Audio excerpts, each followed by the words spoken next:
Hi, I'm Jerome McShivvy. This actually isn't Jerome McShivvy. Welcome back to the newest episode of Person vs. Nature. This show doesn't actually exist. We're here in the mountains of New Mexico looking for the famous Benador. Now, we heard that it could be here, but we're not sure. We're on a hunch. This man stole Jerome McShivvy's identity from the internet. We're gonna find this Benador. We're gonna have to do it quick. It's a nocturnal animal that only comes out at night.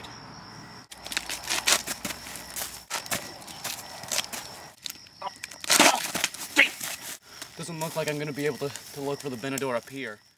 Don't let this happen to you. Secure your identity online with Secure Pay. I think I see the Benador over there, and I'm just gonna run and pounce. This needs to be executed wholly, fully, and welly.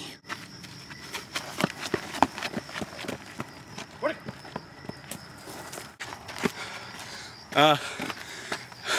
It was nothing. There actually was nothing there. Vote now for which portal you think should host this new program. It's not funny to think about what the Benador could do. It could change the